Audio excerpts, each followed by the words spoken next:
ក្នុងការកន្លងទៅហើយមានបរិសម្នាក់ជាអ្នករកស៊ីលក់ដូរមានធនធានគ្រាន់បើគាត់មានកូនប្រុស4នាក់មានអាយុគ្រប់ការទាំងអស់ក្រោយពីពេលដែលប្រពន្ធអនិច្ចកម្មទៅគាត់ទ្រាំនៅជាពោះម៉ាយពុំយកប្រពន្ធទៀតទេនៅជាមួយនឹងកូនប្រុសអស់1ឆ្នាំមានការលំបាកដោយខ្វះស្រីមេផ្ទះជាអ្នកចម្អិនអាហារនិងជួយមើលថែទាំរបស់ទ្រព្យកំពេចកំពុកក្នុងផ្ទះគាត់ក៏រៀបការប្រពន្ធឲ្យកូនច្បងហើយយកកូនប្រសាស្រីមកនៅជាមួយចែកទ្រព្យអស់មួយចំណែកឲ្យដាច់ស្រឡះទៅកូនច្បងរួចទៅ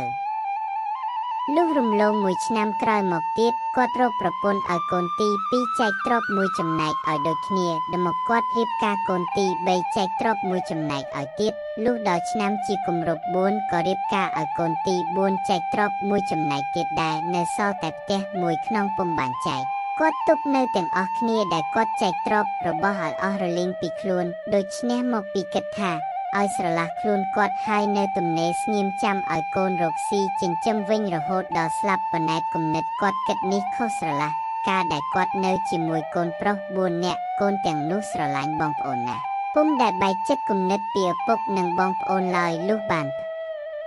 ប្រពន្ធមករៀងខ្លួនហើយក៏បែកចិត្តគំនិតភេសងពីគ្នានៅរួមជាមួយគ្នាពុំសូវបានសុខចេះតែស្គៀបរមាស់បន្តិចទាស់នេះបន្តិចទាស់នោះក៏នាំគ្នាចុះចេញពីផ្ទះកំណើតទៅរកសង់ផ្ទះនៅទីទៃពីគ្នាទាំងអស់ចោលតែឪពុកពោះម៉ាយឲ្យនៅតែឯកអនិច្ចាការកូនទាំង4នាក់ទើបនឹងចុះចេញពីផ្ទះឪពុកទៅថ្មីនៅហុចបាយហុចចំណីឪពុកបន្តិចបន្តួចរាល់ថៃយងលុះមានកូនខ្ចីគ្រប់គ្នាជួនពេលប្តីរវល់ដើរទៅជួញស្រុកឆ្ងាយភរិយានៅផ្ទះអាងតែប្តីមិននៅនឹងអាចមានកូនខ្ចីផងក៏បង្អង់ជូនបាយទឹកឪពុកគេមកដោយមេខ្លះគិតថាប្រហែលប្អូនគេឲ្យហើយមេខ្លះគិតថាបងឯណោះគេឲ្យហើយកូនប្រសាណង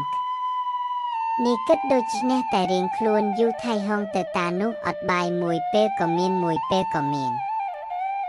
វេលាប្តីមកពីរស់ស៊ីវិញដឹងរឿងនេះបានស្ដីបន្ទោសប្រពន្ធនាងភរិយាខ្លះដោះសារថាកូនឈឺខ្លះថាខ្លួនពុំនៅជាប់រវល់ទៅជួយញាតិចិត្តខាងស្រេចតែមេប្រពន្ធវាដឹកមុខយ៉ាងណាប្តីតាមវាទាំងអស់ចំណែកតាពោះម៉ាយអត់បាយគ្មានសម្ពុតអាវស្លៀកពាក់ដល់ថ្នាក់ដើរសុំទានគេបរិភោគរងទុកវេទនាពន់ពេកនឹងលក់ផ្ទះចាស់ពុំបានថៃរប៉ុន្មានផងហើយគ្មានជ្រុកនៅផងកាលនោះមានបរិសម្នាក់នៅកំឡុះមានចិត្តសប្បុរសហើយជាអ្នករៀនសូត្រចេះដឹងច្បាប់ទម្លាប់ស្គាល់គុណទោសច្រើនផ្ទះនៅភូមិចិត្តគ្នាដើរមកឃើញតានោះវេទនាដូច្នោះមានចិត្តអាណិតក្រៃពេកក៏សាកសួរថាលោកតាខ្ញុំធ្លាប់ឃើញលោកតាពីដើមជាអ្នកមានគ្រាន់បើពុកម្ដាយក៏ធ្លាប់ទីពឹងលោកតាខ្លះដែរមិនក៏ឥឡូវលោកតាវេទនាខ្លាំងម៉េះលេះក្រែងលោកតាមានកូនប្រុសដល់ទៅ4នាក់ដែររមែកក៏កូននោះវាមើលបំណាំមិនថែទាំលោកតាសោះក្រែងទ្រព្យរបស់លោកតាមានសល់ទុកខ្លះដែររមែកបានជាលោកតាមិនយកទៅទិញគ្រឿងបរិភោគប្រើប្រាស់តាចាស់ប្រាប់ទៅវិញថាបោះណាលោកចៅអើយ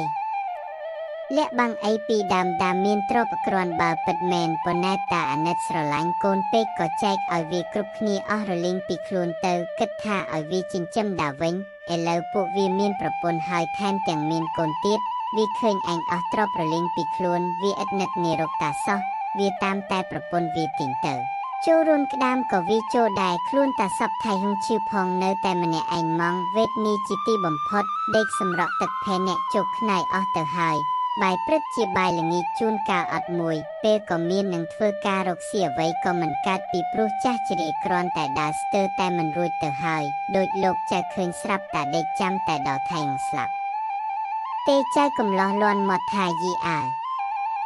កូនតាមានចិត្តអាក្រក់ដល់ម្លឹងណាស់បើអីចឹងលោកតាកំភៃមានឧបាយមួយធ្វើឲ្យលោកតាបានសុខកាយសប្បាយចិត្តដូចពីដើមវិញលោកតាធ្វើតាមឲ្យលោកតារកពីងមានមាត់តូចល្មមមួយជុះអាចនឹងនោមឲ្យពេញហើយរកកំណាត់សម្ពុតរំបិទមាត់ឲ្យចិត្តជីកប់ក្នុងដីចិត្តជើងសទ្រង់ផ្ទះហើយបើមានអ្នកណាដើរមកឲ្យលោកតានិយាយប្រាប់គេថាខ្ញុំនៅសល់កំណប់ប្រាក់មាសមួយពីងកប់ទុកពុំទាន់ចែកឲ្យកូនណានៅឡើយចាំមើលកូនណាចិត្តបានដឹងគុណបើខ្ញុំចិត្តស្លាប់ខ្ញុំនឹងប្រគល់ទៅឲ្យកូននោះលោកតានិយាយប្រាប់មនុស្សដែលជួបកំខានក្នុងរវាងប៉ុន្មានថៃ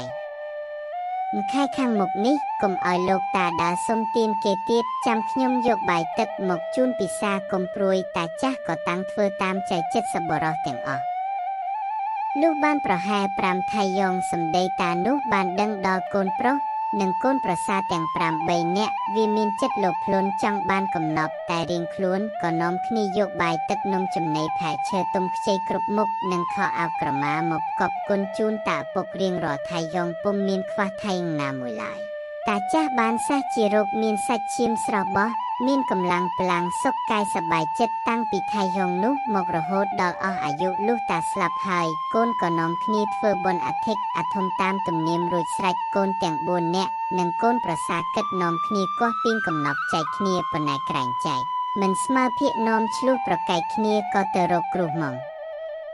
អ្នកឲ្យជួយចែកលោកគ្រូនោះទទួលព្រមប៉ុន្តែគាត់ឮថាកំណប់មាសប្រាក់ច្រើនដល់ទៅមួយពីងគាត់ចង់បានមួយចំណែកដែរហើយគាត់គិតក្នុងចិត្តថាគាត់ធ្វើមិនចំណែកត្រូវបានច្រើនជាងកូនចំណែកផងគាត់ក៏ដើររូតរះមកដល់ផ្ទះកំណប់ភ្លាមតាំងយកភួយធំមួយមករំជូតក្បាលធំទៅមើងធ្វើឲ្យខូងកណ្ដាលដូចគេទូលជើងឆ្នាំងផ្ញើក៏តាំងអង្គុយពេនផែននៅលើដីរៀបរលីងធេមជផែអ្នកសម្រួមស្មឹងស្មាធិឈរមុខត្រង់ទៅទីខាងកើតហើយគាត់ប្រាប់កូនទាំង4នាក់ឲ្យទៅគាស់យកពីងកំណប់មកប៉ុន្តែគាត់ហាមថាកុំអាស្រ័យមាត់ពីងក្រែងខុសនាំចាំគាត់បង្កប់សិនលុះយកពីងមកដល់ហើយគាត់